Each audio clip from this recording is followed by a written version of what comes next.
কখনো রঙিন স্বপ্নগুলো চোখের জলে ভিজে যায়।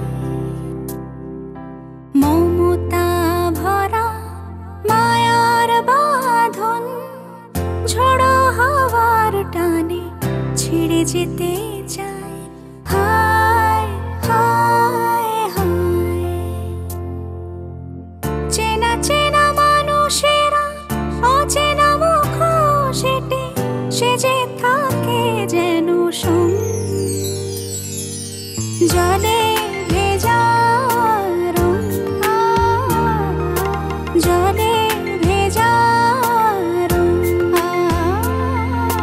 জলে ভেজা রং, জলে ভেজা রং, জলে ভেজা রং, জলে ভেজা রং,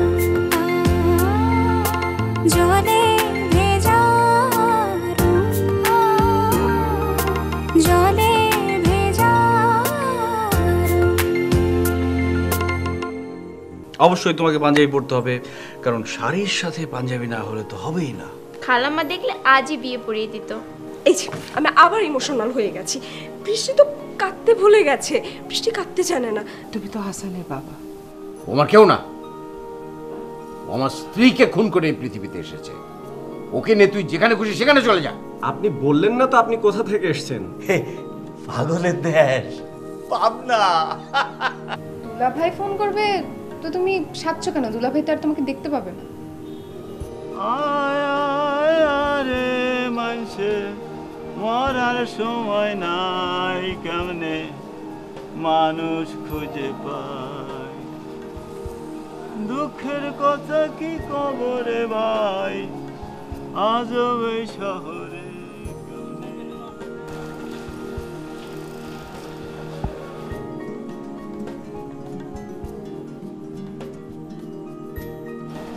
ও বাবু, বাবু তুমি রাবু বাবু না? হ্যাঁ রাবু বাবুই তো।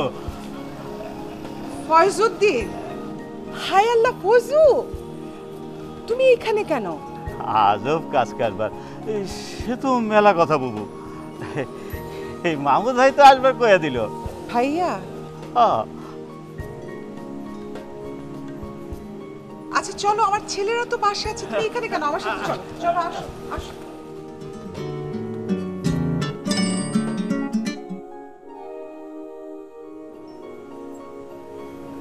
হ্যালো, অর্পিতাকে একটু ডেকে দেন। ডেকে দিচ্ছি, এখনই দিচ্ছি। কার ফোন চাচা? তোমার মা জামাই বাবাজি ফোন করেছে। ও আপনি জানেন। আচ্ছা তুমি এত দেরি করে ফোন করলে কেন? কি করবো বলো, সারাদিন তো কোনো কাজ নেই, শুধু খাওয়া দাওয়া আর ঘুম, আর রাতে তোমার সাথে কথা বলা। সবাই যখন ঘুমায় তখন আমি তোমার সঙ্গে কথা বলি। আমি সেই কখন থেকে তোমার ফোনের অপেক্ষা করে বসে আছি। ক্লাস তো নেই এখন, শুধু সারাদিন বাসায় বসে থাকা, খাওয়া দাওয়া, ঘুমানো আর তোমার ফোনের জন্য অপেক্ষা করা। হ্যাঁ সবাই ঘুমিয়ে গেছে আর আমি তোমার সাথে কথা বলছি।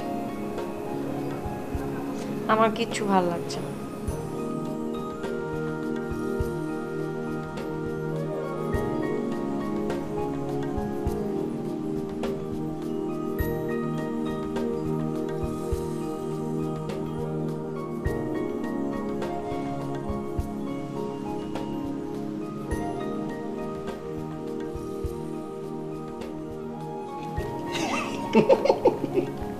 আসলে ফোকলা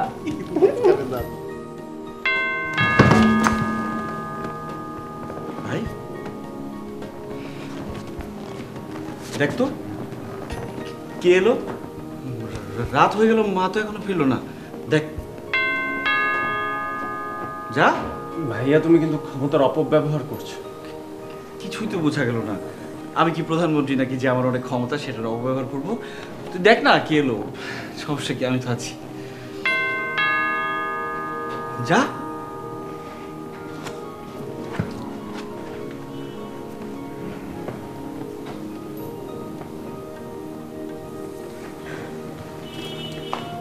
ভাইয়া দেখো, তুমি হলে বড় ভাই, তুমি বললে তো আমাকে শুনতেই হবে, কিন্তু ছোট ভাই, ছোট মানুষ যে ভয় পেতে পারে এটা কি তুমি বুঝতে পারছো না? দরজার ওপাশে ডাকাত থাকতে পারে, সে আমার পেটের মধ্যে করে ছুরি মেরে দিতে পারে, তখন কি তুমি অনেক মজা হবে বলো? এটা কি কথা বললে আমার ভাই? মানে ডাকাত এসে তোমার পেটে ছুরি মারবে আর আমি কি বসে থাকবো? আমার বাহুতে যতক্ষণ শক্তি থাকবে ততক্ষণ আমি তোমার সামনে ডাকাত কাটতেই দেবো না। তুমি যাও, আমি আছি তোমার পেছনে। আমার জন্য যে তোমার এতই দরদ থাকে, তাহলে তুমি গিয়ে দরজা খোলো না, সমস্যার সমাধান তো হয়ে যায়। আচ্ছা,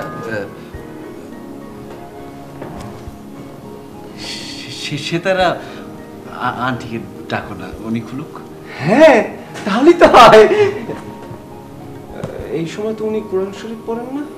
ও হ্যাঁ, এটা তো ওনার কোরআন পড়ার সময়। তাহলে তো যাও না। হ্যাঁ, আমি তো খুলতেই পারি।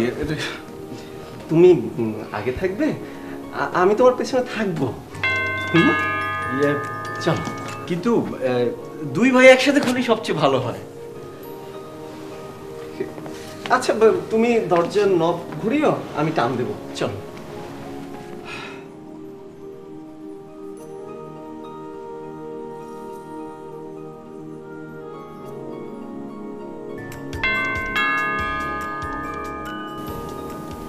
কি ব্যাপার, কি হলো? দরজা খুলছে না কেন?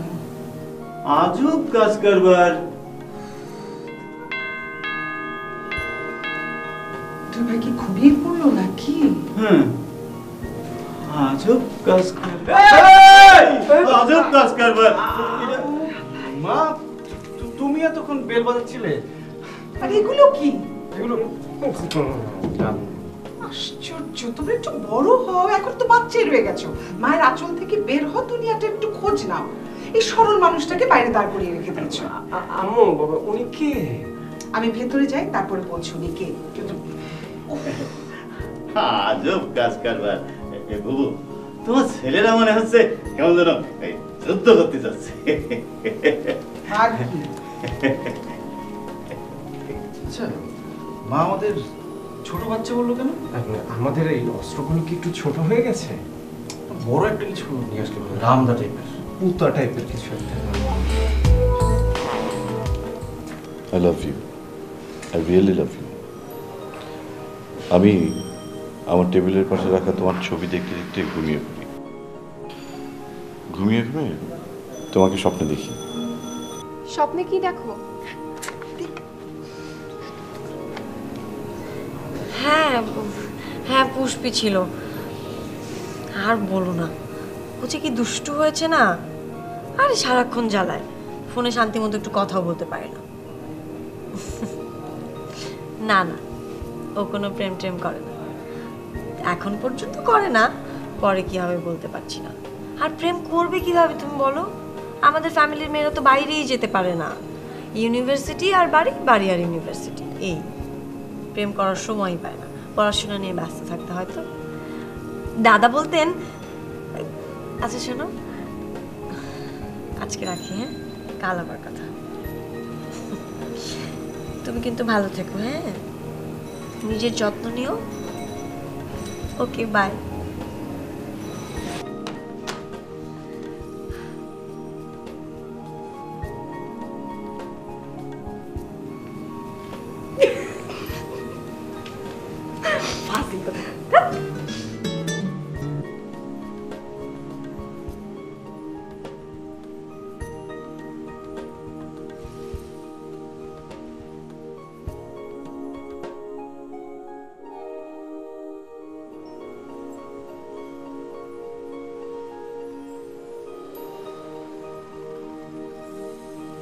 তোমরা কি ফজুকে ডাকাত ভেবেছিলে নাকি?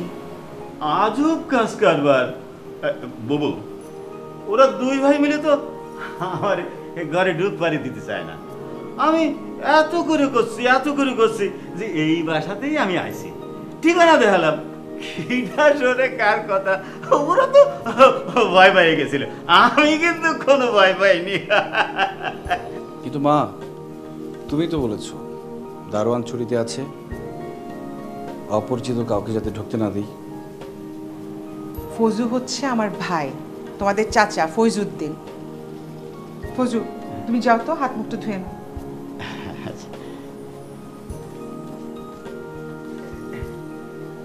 আবার কি?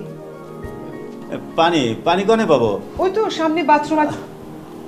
আচ্ছা ঠিক আছে, চলো আমি নিয়ে যাচ্ছি। আচ্ছা ভাইয়া, সারা জীবন শুনেছি মায়ের ভাই হয় মামা, আর উনি মায়ের ভাই চাচা হয় কি করে? ফজু চাচা। আজব কাজ কারবার।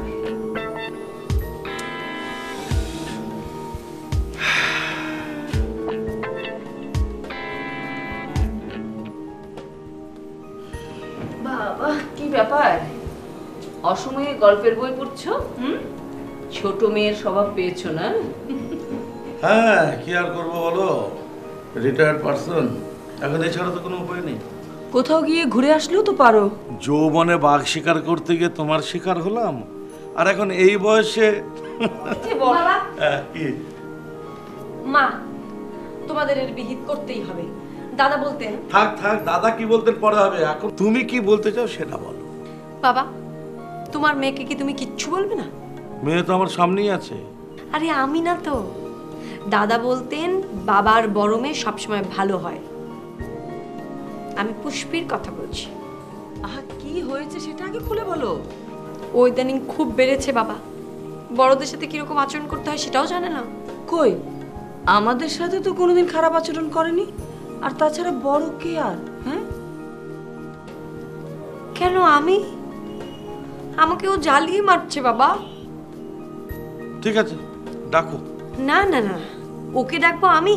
কার সামনে কি বলে ফেলবে, আমি ওকে ভীষণ ভয় পাই বাবা। সেজন্য তো তোমাদের আদালতের আশ্রয় নেয়া।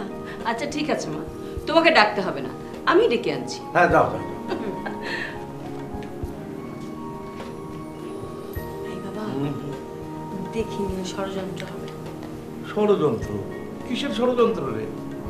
দেখো মেয়ে মাকে কি শিখিয়ে নিয়ে আসে। এই কি আবার ঘরের মধ্যে রাজনীতি নাকি রে?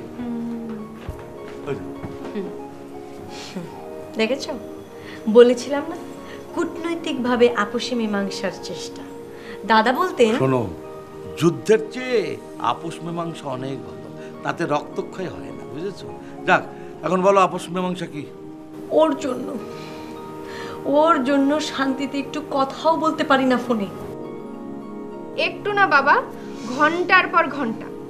ওই বেচারা দুলা ভাই বিদেশে গিয়ে ঘর ঝাড়ু দিয়ে পুষ্পি, আচ্ছা যাই হোক, এক্সপেন্স করে বলছি, ওই বেচারা হাড়ি পাতিল ধুয়ে পুষ্পি, আচ্ছা ঠিক আছে, ওই বেচারা কুকুর গোসল করিয়ে পুষ্পিতা, আচ্ছা যাই হোক, যাই করুক, যে কয় টাকা আয় করে তা দিয়ে যদি টেলিফোনের বিল দিয়ে শেষ করে, তাহলে খাবে কি আর বউকেই খাওয়াবে কি? তারপর তো আই লাভ ইউ মিসে ওইসব কথা বলেও কোনো লাভ হবে না। পুষ্পিতা কিন্তু ইছড়ে পাকা হয়ে যাচ্ছে মা, আমি বলে দিচ্ছি। দেখে দেখে শেখা আর শুনে শুনে বোঝা। এই চল চল চল চল চল। জোনে না একদম আদায় কাঁচকলা, বুঝেছো?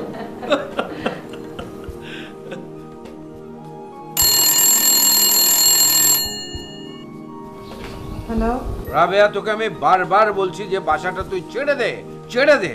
তুই আমার কথা শুনছিস না। ওই বাসার প্রতিটা দেয়ালে রয়েছে আমার হাসনার স্পর্শ, প্রতিটা পরতে পরতে।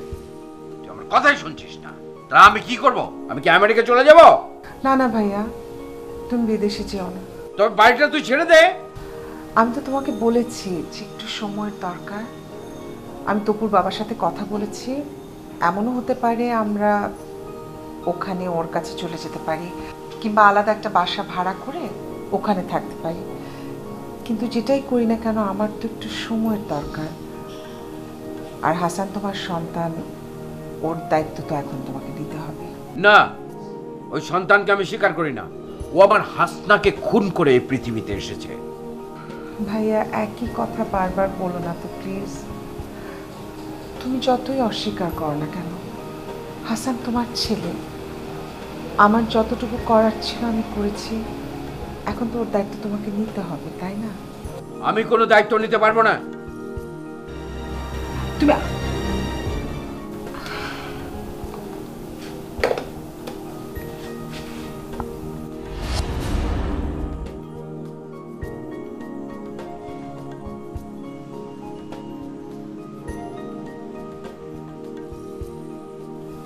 আমি কে মা? তুমি আমার সন্তান, তুমি আমার বড় ছেলে। মা, সন্তানের সামনে মিথ্যে কথা বললে সে তো মিথ্যেটাই শিখবে মা। সত্যি করে বলো, আমি কে? তুমি কার সাথে ফোনে কথা বলছিলে? তুমি আমার সন্তান, আমি তোমার বাবার সাথে কথা বলছিলাম। তুমি তুমি বহু সন্তান। ছোটবেলা থেকে, জন্মের পর থেকেই তোমাকে আমি দেখে আসছি।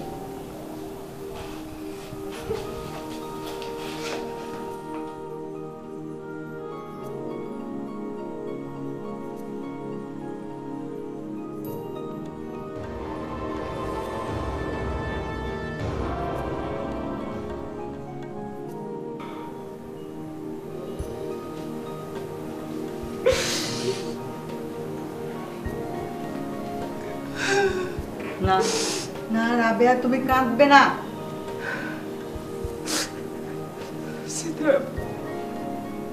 আমার ছেলে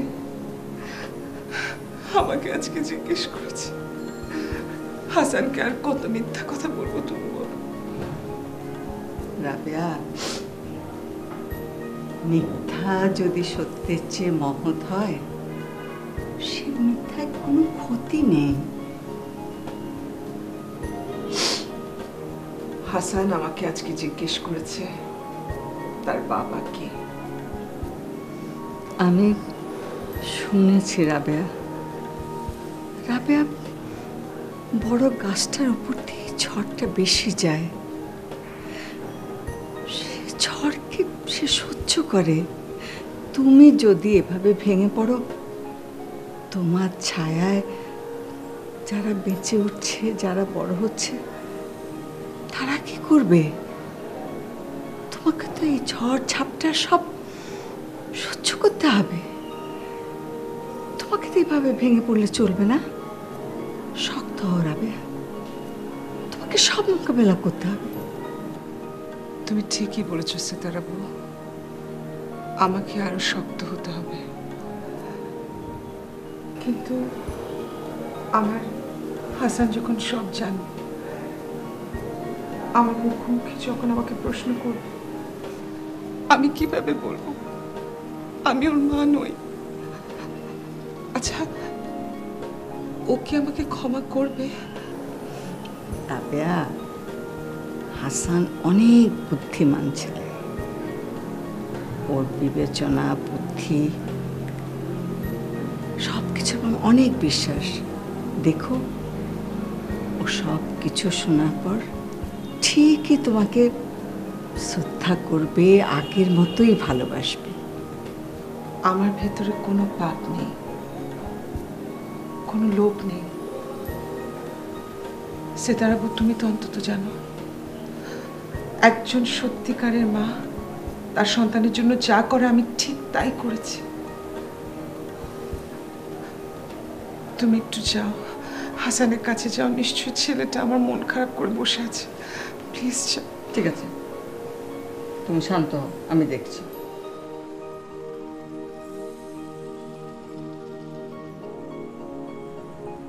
শিশু হাসানকে আমি পালন করেছি। হাসান আমার সন্তান, আর কারো হতে পারে না, কিছুতেই না।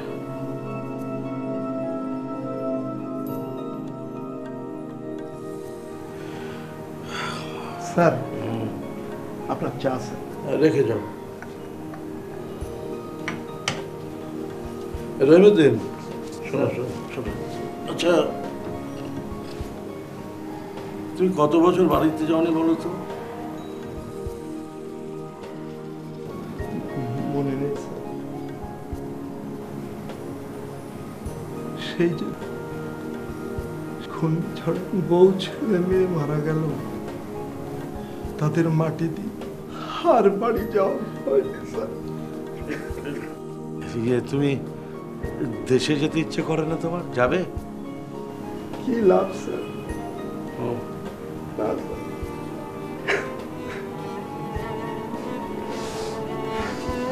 আচ্ছা তুমি কি বলো তো, কেন লোকটাকে শুধু শুধু কাঁদিয়ে দিলে? এখন সারাদিন বউ ছেলে মেয়ের কথা মনে করবে, আর কাঁদবে। আরো তুমি বেচারা।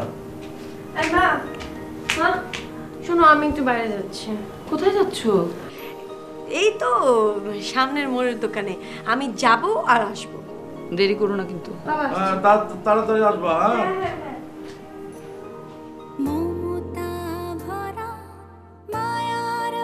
চৌধুরী বংশের একমাত্র উত্তরাধিকারী মুনা চৌধুরীকে চিনতেই হবে।